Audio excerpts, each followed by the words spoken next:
اس سے مراد شب قدر ہے کیونکہ اسی رات میں قرآن کریم لوح محفوظ سے آسمان دنیا پر نازل کیا گیا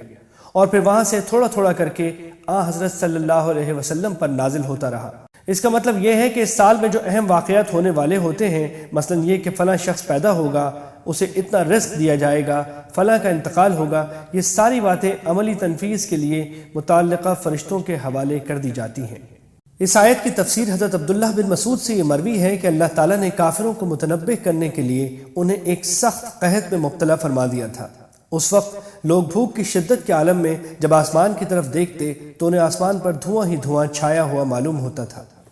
اس آیت میں اس قحط سالی کی پیشن گوئی کی گئی ہے اور فرمایا گیا ہے کہ کافروں کو سزا کے طور پر ایسے قحط میں مبتلا کیا جائے گا کہ انہیں بھوک کی وجہ سے آسمان پر دھواں ہی دھواں نظر آئے گا، اور اس وقت سے لوگ وعدہ کریں گے کہ اگر یہ قحط ہم سے دور ہو گیا تو ہم ایمان لے آئیں گے، لیکن جب قحط دور ہوگا تو اپنے وعدے سے پھر کر دوبارہ شرک کی طرف لوٹ جائیں گے۔ یعنی اس وقت تو یہ عذاب ان سے دور کر دیا جائے گا، لیکن جب قیامت میں ان کی پکڑ ہوگی اس وقت انہیں پورے عذاب کا سامنا کرنا ہوگا۔ اس سے مراد بنو اسرائیل ہیں جن کو فرعون نے غلام بنایا ہوا تھا۔ دیکھیے سورہ طٰہٰ۔ فرعون نے حضرت موسیٰ علیہ السلام کو ان کی دعوت کے جواب میں قتل کی دھمکیاں دی تھیں، یہ ان کا جواب ہے۔ یعنی اگر میری دعوت پر ایمان نہ لاؤ تو کم سے کم مجھے چھوڑ دو کہ میں حق کا پیغام ان لوگوں کو پیش کروں جو ماننے کی صلاحیت رکھتے ہیں، اور مجھے تکلیف پہنچانے اور میرے راستے میں رکاوٹیں ڈالنے سے باز رہو۔ مطلب یہ ہے کہ جب تمہارے راستے میں سمندر آ جائے گا تو تمہارے لیے اللہ تعالیٰ سمندر کو ٹھہرا کر راستہ بنا دیں گے۔ جب تم اس سے پار ہو جاؤ تو اس بات کی فکر نہ کرنا کہ سمندر میں جو راستہ بنا ہوا ہے وہ فرعون کے لشکر کے بھی کام آئے گا اور وہ سمندر پار کر کے ہمارا تعاقب جاری رکھیں گے، بلکہ سمندر کو ویسا ہی ٹھہرا ہوا چھوڑ دینا۔ اللہ تعالیٰ خود ان کو ڈبونے کے لیے سمندر کو پھر پہلی حالت میں واپس کر دیں گے۔ اس واقعے کی تفصیل سورہ یونس اور سورہ شعراء میں گزر چکی ہے۔ اس سے مراد وہ انعامات ہیں جو اللہ تعالیٰ نے بنو اسرائیل پر فرمائے، مثلا من و سلوہ نازل کرنا، پتھر سے چشمے نکال دینا وغیرہ، جن کا ذکر سورہ بقرہ میں فرمایا ہے۔ تبع دراصل یمن کے بادشاہوں کا لقب تھا۔ قرآن کریم نے یہ متعین نہیں فرمایا کہ یہاں کون سا تبع مراد ہے۔ حافظ ابن کثیر نے اپنی تفسیر میں فرمایا ہے کہ یہاں مراد وہ تبع ہے جس کا نام اسد ابو قریب تھا۔ یہ حضرت صلی اللہ علیہ وسلم کی تشریف آوری سے 700 سال پہلے گزرا ہے۔ یہ خود دین موسوی پر اس وقت دین برحق تھا، ایمان لے آیا تھا، لیکن اس کی قوم نے بعد میں بت پرستی اختیار کر لی، جس کے نتیجے میں ان پر عذاب آیا۔ اگر آخرت کا انکار کر دیا جائے تو اس کا مطلب یہ ہے کہ کوئی ایسا دن آنے والا نہیں ہے جس میں نیک لوگوں کو انعام اور ظالموں کو سزا دی جائے، اور اللہ تعالیٰ نے یہ کائنات معاذ اللہ یوں ہی بے فائدہ کھیل کے طور پر پیدا کر دی ہے۔ یعنی دنیا میں تو اپنے آپ کو بڑا صاحب اقتدار اور بڑا باعزت سمجھتا تھا اور اس پر تجھے گھمنڈ تھا۔ آج اپنی یہ حالت دیکھ لے کہ تکبر، گھمنڈ اور حق کے انکار کا انجام کیا ہوتا ہے۔ یہ دونوں ریشمی کپڑوں کی دو قسمیں ہیں، سندس باریک اور استبرق دبیز ہوتا ہے، لیکن جنت کے سندس اور استبرق کی صحیح کیفیت اللہ تعالیٰ ہی کو معلوم ہے۔ یہ لوگ تو جھٹلانے کے انداز میں قیامت کا انتظار کر رہے ہیں، اور حضرت صلی اللہ علیہ وسلم کو تصدیق کے ساتھ اس کے انتظار کا حکم دیا گیا ہے کہ اس وقت ساری حقیقت کھل کر سامنے آ جائے گی اور ان کافروں کو سخت سزا کا سامنا کرنا پڑے گا۔ ان آیتوں میں یہ فرمایا گیا ہے کہ مشرکین کے پاس اپنے شرک والے عقیدوں کو ثابت کرنے کے لیے نہ کوئی عقلی دلیل ہے جو یہ ثابت کر سکے کہ جن معبودوں کو یہ پوچھتے ہیں انہوں نے اللہ تعالیٰ میں کوئی حصہ لیا ہے، اور نہ کوئی نقلی دلیل ہے۔ نقلی دلیل دو قسم کی ہو سکتی ہے، ایک یہ کہ اللہ تعالیٰ کی طرف سے پہلے کوئی ایسی کتاب نازل ہوئی ہو جس میں معبودوں کو اللہ تعالیٰ کی خدائی میں شریک قرار دیا گیا ہو۔ مشرکین سے کہا جا رہا ہے کہ اگر ایسی کوئی کتاب ہے تو لا کر دکھاؤ۔ نقلی دلیل کی دوسری صورت یہ ہو سکتی ہے کہ کسی پیغمبر نے کوئی بات کہی ہو اور اس بات پر کوئی علمی سند موجود ہو کہ واقعی انہوں نے ایسا کہا ہے۔ کوئی روایت جس کی بنیاد علم پر ہو سے مراد یہی ہے۔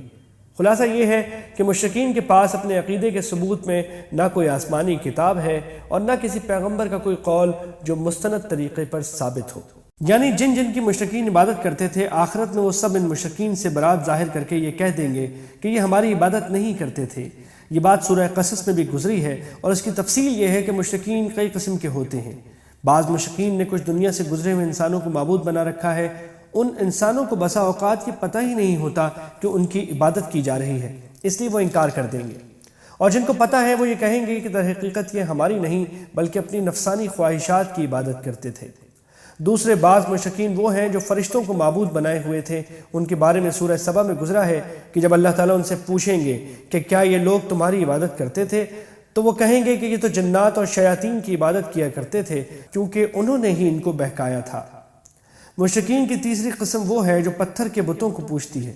بعض روایات میں یہ مذکور ہے کہ اللہ تعالیٰ ان مشرکین کو دکھانے کے لیے ان بتوں کو بھی زبان دے دیں گے، اور چونکہ وہ دنیا میں بے جان پتھر تھے اس لیے انہیں واقعی یہ پتہ نہیں ہوگا کہ مشرکین ان کی عبادت کرتے تھے، اس لیے وہ بھی یہی کہیں گے کہ یہ لوگ ہماری عبادت نہیں کرتے تھے۔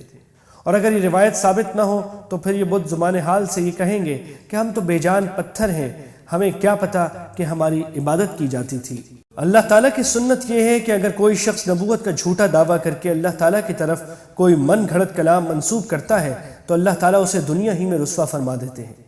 اس لیے حضرت صلی اللہ علیہ وسلم کو یہ کہنے کے لیے فرمایا جا رہا ہے کہ اگر میں نے یہ کلام نعوذ باللہ خود گھڑا ہے تو اللہ تعالیٰ اس دنیا ہی میں میری پکڑ کر لے گا اور مجھے کوئی بچا نہیں سکے گا۔ اس جملے کو اگلے جملے کے ساتھ ملا کر پڑھنا چاہیے، اور مطلب یہ ہے کہ نہ میں کوئی انوکھا پیغمبر ہوں کہ مجھ سے پہلے دوسرے پیغمبر نہ آئے ہوں، اور نہ میں کوئی ایسا غیر معمولی دعویٰ کر رہا ہوں کہ میں عالم الغیب ہوں، کیونکہ مجھے جو کچھ علم ملا ہے وہ وحی کے ذریعے ملا ہے، یہاں تک کہ وحی کے بغیر مجھے ذاتی طور پر یہ بھی معلوم نہیں ہو سکتا کہ دنیا اور آخرت میں میرے ساتھ یا تمہارے ساتھ کیا معاملہ ہونے والا ہے۔ اس جملے کو اگلے جملے کے ساتھ ملا کر پڑھنا چاہیے، اور مطلب یہ ہے کہ نہ میں کوئی انوکھا پیغمبر ہوں کہ مجھ سے پہلے دوسرے پیغمبر نہ آئے ہوں، اور نہ میں کوئی ایسا غیر معمولی دعویٰ کر رہا ہوں کہ میں عالم الغیب ہوں، کیونکہ مجھے جو کچھ علم ملا ہے وہ وحی کے ذریعے ملا ہے، یہاں تک کہ وحی کے بغیر مجھے ذاتی طور پر یہ بھی معلوم نہیں ہو سکتا کہ دنیا اور آخرت میں میرے ساتھ یا تمہارے ساتھ کیا معاملہ ہونے والا ہے۔ یہ پیشن گوئی کی جا رہی ہے کہ بنو اسرائیل میں سے کچھ یہودی اور عیسائی لوگ قرآن کریم پر ایمان لانے والے ہیں،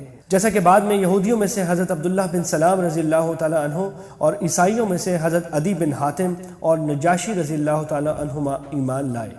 اور انہوں نے گواہی دی کہ اسی جیسی کتاب حضرت موسیٰ علیہ السلام پر نازل ہوئی تھی، اور قرآن کریم بنیادی عقائد میں اسی کتاب جیسا ہے۔ مکہ مکرمہ کے بت پرستوں سے کہا جا رہا ہے کہ جو لوگ پہلے سے آسمانی کتاب رکھتے تھے وہ تو ایمان لانے میں تم سے آگے نکل جائیں، اور تم اپنے گھمنڈ میں بیٹھے رہو، تو یہ کتنے ظلم کی بات ہے۔ یہ تھا ان کافروں کا گھمنڈ کہ ہر قسم کی خوبیاں ہم میں ہی پائی جاتی ہیں، اور جو لوگ ایمان لائے ہیں وہ ہم سے کم حیثیت ہیں، اس لیے اگر اسلام کوئی اچھی بات ہوتی تو یہ لوگ ہم سے سبقت نہ لے جاتے۔ عربی زبان میں ہونے کا خاص طور پر ذکر کرنے میں یہ اشارہ ہے کہ پچھلی کوئی آسمانی کتاب عربی زبان میں نہیں آئی، اور حضور اکرم صلی اللہ علیہ وسلم عربی کے سوا کسی اور زبان سے واقف نہیں ہیں۔ اس کے باوجود وہ عربی زبان میں ان پچھلی کتابوں کی باتیں بتا رہے ہیں جن کا علم حاصل ہونے کا آپ کے پاس وحی کے سوا کوئی اور ذریعہ نہیں ہے۔ یہ اس بات کی دلیل ہے کہ آپ پر وحی نازل ہوتی ہے۔ ثابت قدم رہنے میں یہ بات بھی داخل ہے کہ مرتے دم تک اس ایمان پر قائم رہے، اور یہ بھی کہ اس کے تقاضوں کے مطابق زندگی بسر کی۔ ایمان پر ثابت قدم رہنے کا جو ذکر پچھلی آیت میں آیا ہے اس کا ایک تقاضا یہ بھی ہے کہ انسان اپنے والدین سے اچھا سلوک کرے۔ نیز جیسا کہ اوپر سورت کے تعارف میں عرض کیا گیا، بعض مرتبہ کچھ لوگ مسلمان ہو جاتے تھے اور ان کے والدین ایمان نہیں لاتے تھے، ایسے میں ان کے سامنے یہ سوال آتا تھا کہ ان کافر والدین کے ساتھ کیا سلوک کریں۔ اس آیت نے تعلیم دی کہ والدین کا انسان پر بہت بڑا احسان ہے، اس لیے جہاں تک ان کے ساتھ عام برتاؤ کا تعلق ہے اس میں اچھا سلوک ہی کرنا چاہیے، لیکن نہ عقیدے میں ان کا ساتھ دیا جائے اور نہ کسی گناہ کے کام میں ان کی بات مانی جائے، جیسا کہ سورہ عنکبوت میں یہ بات پوری وضاحت کے ساتھ گزر چکی ہے۔ حمل کی وہ کم سے کم مدت جس میں زندہ بچے کی پیدائش ممکن ہے 6 مہینے ہے، اور دودھ پلانے کی زیادہ سے زیادہ مدت 2 سال ہے۔ اس طرح 30 مہینے یعنی 2.5 سال کی مدت بنتی ہے۔ بعض روایت میں مذکور ہے کہ یہ حضرت ابوبکر رضی اللہ تعالیٰ عنہ کی طرف اشارہ ہے، انہوں نے ہی یہ دعا فرمائی تھی، یعنی اگر تم نے دنیا میں کچھ اچھے کام کیے بھی تھے تو ہم نے دنیا ہی میں ان کا بدلہ عیش و عشرت کی شکل میں تمہیں دے دیا، اور تم نے اس کے مزے اڑا کر اپنا حصہ دنیا ہی میں لے لیا۔ قرآن کریم میں اصل لفظ احقاف ہے، یہ حقف کی جمع ہے جو لمبے مگر خمدار ریت کے ٹیلے کو کہتے ہیں۔ جس جگہ قوم عاد آباد تھی وہاں اسی قسم کے ٹیلے کثرت سے پائے جاتے تھے، اور بعض حضرات نے کہا ہے کہ اس سرزمین کا نام ہی احقاف تھا، اور یہ یمن کے علاقے میں واقع تھی۔ آج یہاں کوئی آبادی نہیں ہے۔ قوم عاد کی طرف حضرت ہود علیہ السلام کو بھیجا گیا تھا، اور ان کا تعارف پیچھے سورہ اعراف کے حاشیے میں گزر چکا ہے۔ اس سے مراد قوم سمود اور حضرت لوط علیہ السلام کی قوم کی بستیاں ہیں جو شام جاتے ہوئے اہل عرب کے راستے میں پڑتی تھیں۔ حضور سرور عالم صلی اللہ علیہ وسلم کو اللہ تعالیٰ نے انسانوں کے علاوہ جنات کے لیے بھی پیغمبر بنایا تھا، چنانچہ یہ واقعہ جس کا آیت میں تذکرہ ہے اس وقت پیش آیا جب حضرت صلی اللہ علیہ وسلم طائف والوں کو تبلیغ فرمانے اور ان سے دکھ اٹھانے کے بعد مکہ مکرمہ واپس تشریف لے جا رہے تھے۔ راستے میں ایک مقام کا نام نخلہ ہے، وہاں آپ نے قیام فرمایا اور فجر کی نماز میں قرآن کریم کی تلاوت شروع کی۔ اس وقت جنات کی ایک جماعت وہاں سے گزر رہی تھی، اس نے یہ کلام سنا تو وہ اسے سننے کے لیے رک گئے اور توجہ سے سننے کے لیے ایک دوسرے کو خاموش رہنے کی تلقین کی۔ قرآن کریم کا پر اصل کلام اور فجر کے وقت سرور عالم صلی اللہ علیہ وسلم کی زبانی اس نے ان جنات پر ایسا اثر کیا کہ وہ اپنی قوم کے پاس بھی اسلام کے داعی بن کر پہنچے اور پھر ان کے کئی وفود حضرت صلی اللہ علیہ وسلم کے پاس مختلف اوقات میں آئے۔ آپ نے ان کو تبلیغ اور تعلیم کا فریضہ انجام دیا۔ جن راتوں میں جنات سے آپ کی ملاقاتیں ہوئیں ان میں سے ہر ایک کو لیلۃ الجن کہا جاتا ہے، اور ان میں سے بعض راتوں میں حضرت عبداللہ بن مسعود رضی اللہ تعالیٰ عنہ بھی آپ کے ساتھ تھے۔